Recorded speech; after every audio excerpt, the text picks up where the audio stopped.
Chapter 37, The Escape.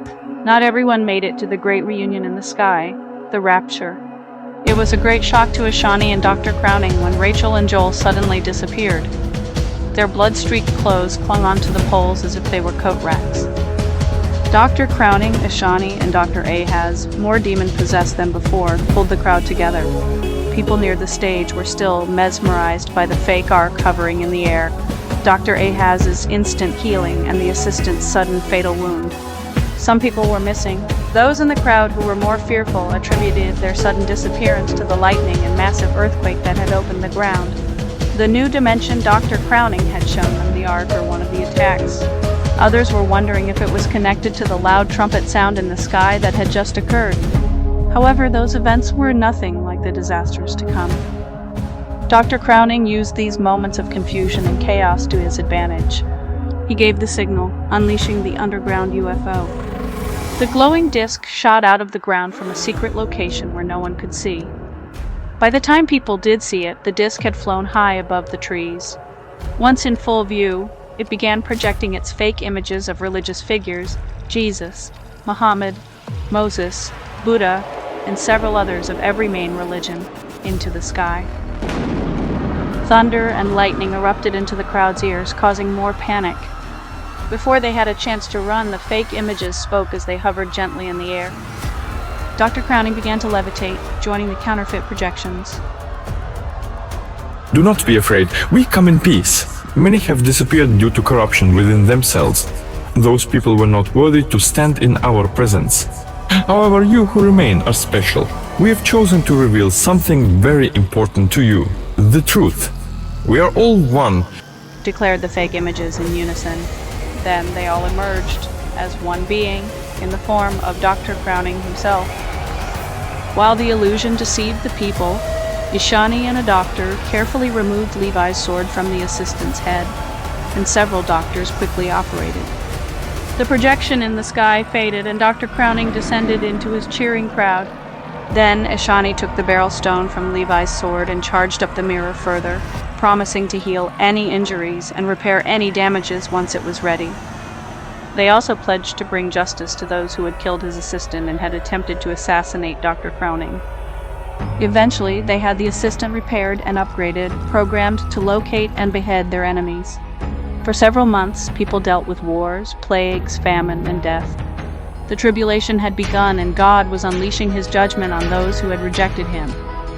Dr. Crowning rose higher in power, and once the rapture had occurred, several leaders handed their power over to him. They decreed that he was their best leader to unify everyone in the name of so-called safety for human tracking and economic support. Wars continued to intensify, and there were rumors that the eastern countries were uniting with Russia against Dr. Crowning's reign. Ivan had strong ties to many leaders in Russia, and once they realized that Dr. Crowning and Ishani were responsible for his death, it did not bode well with political tension already in progress. Dr. Crowning's political leaders ensured the Third Temple would soon be ready for its grand opening. He planned to move the mirror to be set up there instead of the prism facilities, powered up and ready to perform more miraculous healings for those who were privileged. Later, the new technological device would become available that would enable instant healing, yet instant spiritual death. Dr. Crowning introduced his beast system of a one-world religion and government. He would make a mark available with his number, 666. People would not be able to buy or sell without the mark, and Dr. Crowning would behead those he caught refusing it. God would not allow those who had worshipped the beast, his image, or those who received the beast's mark access into heaven. 3.5 years later, it would become necessary for Dr. Crowning to heal himself from a severe cranial injury. However, he had prepared for that endeavor thanks to his assistant. Eventually, they would repair everything and regather the people in front of the Third Temple. Several of Dr. Crowning's followers had led their satanic revival and volunteered to be sacrificed on his behalf. Their blood, along with that of several unclean animals, would be quickly shed in a dark display within the new temple. Dr. Crowning performed many more public spectacles and made empty promises and lies, which most of the crowd drank in like water. People who had knowingly rejected God before the rapture were fully immersed in Dr. Crowning's Days of Delusion, leading to their ultimate destruction. For others who had not realized the gospel before the rapture, God opened their eyes to the truth. He was separating the wheat from the chaff in a final spiritual showdown. These people began reading the Bible and realizing the truth about Jesus being the Messiah and Dr. Crowning's deceit as the Antichrist. Some had dreams and visions. They began speaking out against Dr. Crowning publicly. As a result, Dr. Crowning began blaspheming God, and with his followers' full support, he publicly proclaimed himself a god. Thus, 2 Thessalonians 2:8-12 was in the process of fulfillment. 8. And then shall that wicked be revealed, whom the Lord shall consume with the spirit of his mouth, and shall destroy with the brightness of his coming. 9. Even him, whose coming is after the working of Satan with all power and signs and lying wonders. 10. And with all deceivableness of unrighteousness in them that perish, because they receive not the love of the truth, that they might be saved. 11. And for this cause God shall send them strong delusion, that they should believe a lie. 12. That they all might be damned who believed not the truth, but had pleasure in unrighteousness. Off in the distance a few people ran. Dr. Crowning was having more of the new Christians martyred by beheading. Although they had ignored God before, many Jews knew enough about their Hebrew Bible to realize without a doubt that the end was here.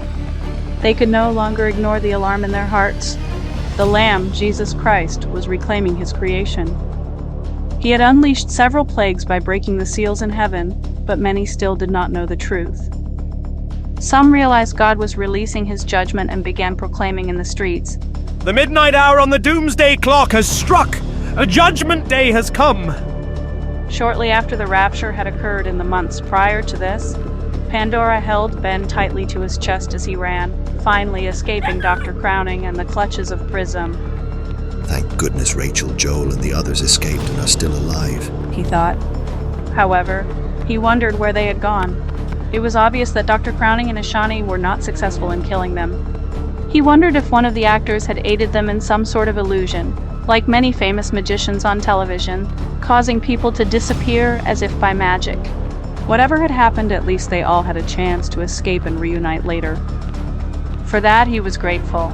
The way ahead looked brighter with each step away from Prism. Dr. Pandora, over here! Yelled Caleb. He and Levi joined Pandora. They clutched their weapons and helped Martha and Susie to their feet, confused by the rest of the family's sudden disappearance.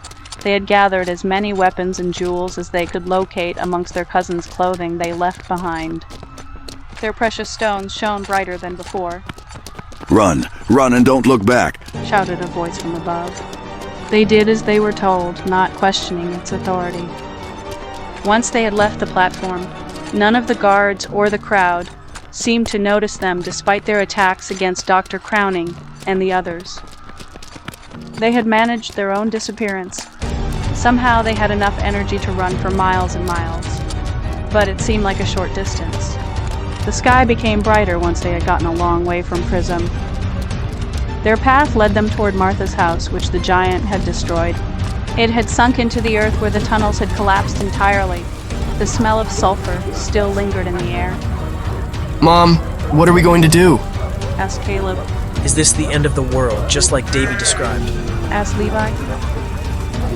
Martha remained stone silent, and Susie began to cry uncontrollably. Pandora put his head down as Ben whimpered. Caleb and Levi looked knowingly at one another and attempted to comfort Susie. They made their way to what was left of the Cohen mansion, which had several rooms still standing despite the tunnel's collapse. After ensuring they had completely blocked off the tunnels, they drifted off to sleep. The next day, they walked toward the old graves that connected their family's property. Levi observed how the landscape had changed. The ground had several jagged crevices that they had to step across carefully. As they walked along the rutty path, Levi began questioning what had happened the day before. Where do you think Davy, Adam, and the others could be? How did they just suddenly vanish? Are they even alive anymore? He asked. I don't know, said Susie. They have to be somewhere. Maybe they just ran off in another direction from Prism. I don't believe they are dead, said Pandora.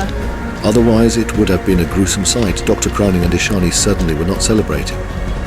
They nodded, knowing that Pandora was right. It's a miracle that we all escaped them. except for poor Ivan. They paused silently, and Pandora turned as he wiped away a tear. We are very sorry for your loss. Said Susie, placing a hand on his shoulder. Caleb thought about the moment they ran. I'm wondering who or what the booming voice was that told us to run in the first place. Look at the old family graveyard. Said Levi as they approached. Every one of its headstones is overturned. It gave them a sense of terror of what they might see once they approached further, but they kept walking forward through the mangled gate. They saw 2 graves of their loved ones, their grandfather, Sabasal, and their dad, Bill. Their plots and caskets, like many others, had burst open. Several flowers and layers of dirt, various shades of brown from each generation, littered the ground. No bodies were visible in the open graves. A few servants who had worked at the vineyard either were raptured or had already fled in fear.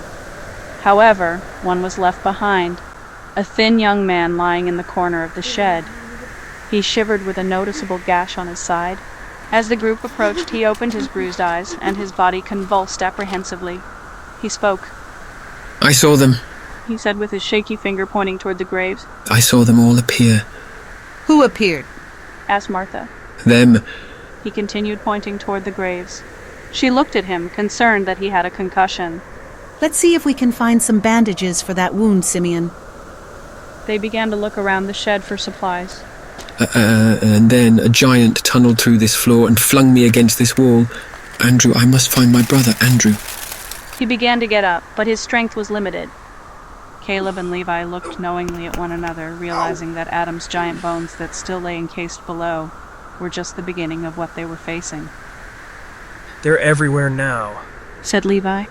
They likely tunneled here when we fought some of them on our way to Prism. Said Caleb. When they kidnapped Rebecca. Simeon recognized the boys from their recent visits with their cousins over the last several months. You've seen them, he said, hopeful that he had not totally lost his mind. They all shook their heads in confirmation. They have broken loose worldwide, said Levi. Simeon's face grew fearful. But do not worry, God is on our side. Levi and Caleb brandished their swords and shields with their stones glowing. There, lie back while we get you all wrapped up, said Susie, propping up Simeon's smudged head. He began to relax, seeing their bravery and kindness gave him hope. This will just take a moment, said Pandora, gently wrapping bandages around his wounds. You have a slight concussion, cuts and bruises, but you will be fine. We will see if we can track down your brother once we get moving. Once they got Simeon to his feet, they gathered some supplies. They could access little food in the mansion. Earthquakes and giants bursting from underground had demolished most of it. They could gather a few grapes left on the vines. However, someone had stolen most of their animals, or they got scared and ran away. Later that night, Levi tossed and turned. Nightmares over his fight with Dr. Crowning and his assistant tortured him. The moment his sword drove through the assistant's head, its wires popping, haunted him. He knew Dr. Crowning would hunt him down if he ever showed his face again. Maybe they believe that we have disappeared, like the others, he thought. However, deep down, Levi knew that the battle was not over.